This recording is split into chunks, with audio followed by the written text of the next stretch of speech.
All right, let's get right into it. When an AI makes a fatal mistake, who's to blame? Our legal system is hitting a wall with a question it was just never built to handle. Who is actually guilty?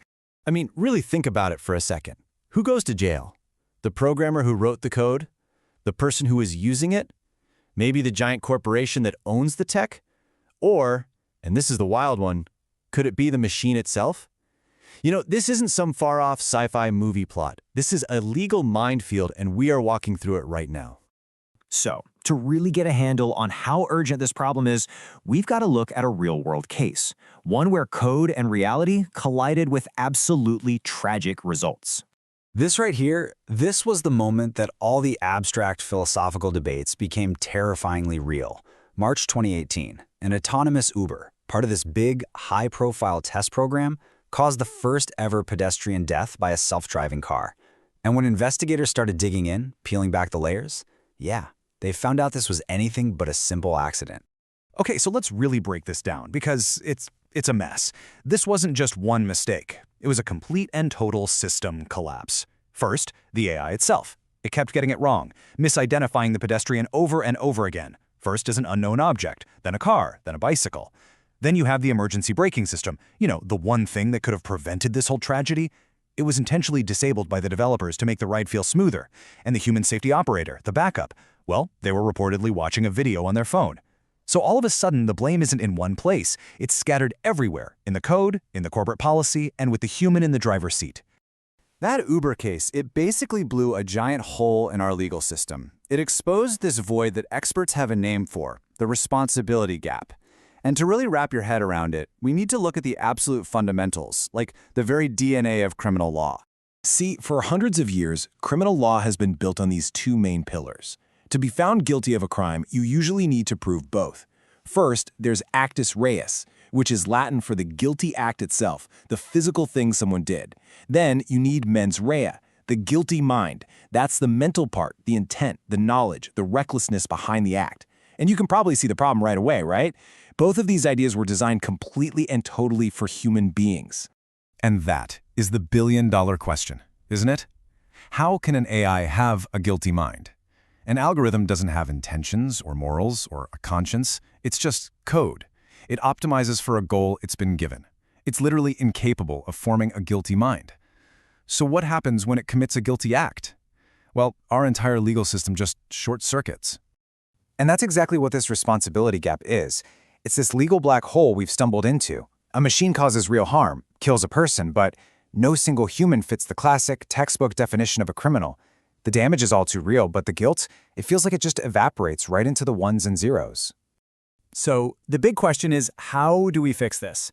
I mean, legal experts are scrambling to come up with answers, and right now, 3 main ideas have surfaced for how we might be able to assign blame.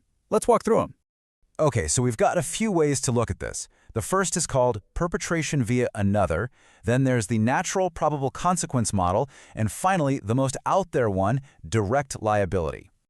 All right, so the first model is probably the easiest to understand, perpetration via another. It basically says the AI is just a really, really fancy tool.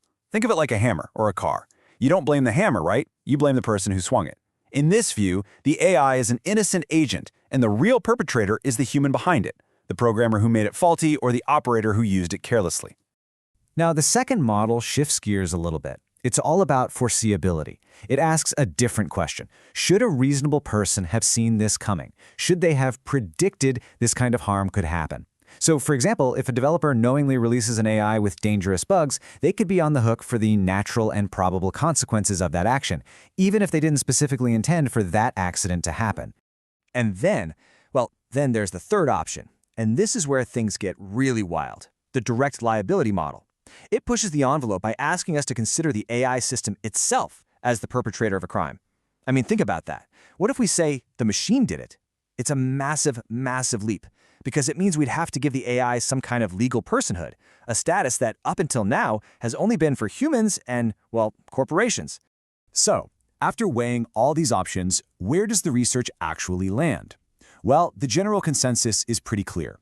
Making up legal loopholes just to blame a machine is a really dangerous road to go down. The most ethical, and frankly, the most effective solution is to keep the focus right where it belongs, on people. At the end of the day, we're looking at two very different paths forward.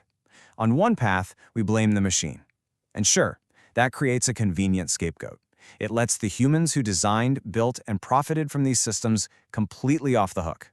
But on the other path, we demand human accountability. We anchor the responsibility where it has to be, with the actual people, the moral agents who are making the decisions. But, just saying put humans first isn't enough. It's not just a nice principle, it needs real, concrete rules.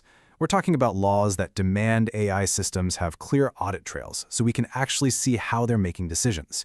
We need to clearly define the legal duties for the humans who are supposed to be overseeing them. And we absolutely need new standards for negligence, maybe even strict liability, which basically means if your product causes harm, you're responsible, period. The whole point is to always anchor the blame in human decisions, not what the machine spits out. And look, this isn't just some academic debate happening in a classroom. Governments all over the world are trying to figure this out as we speak. And let me tell you, everyone's taking a pretty different approach.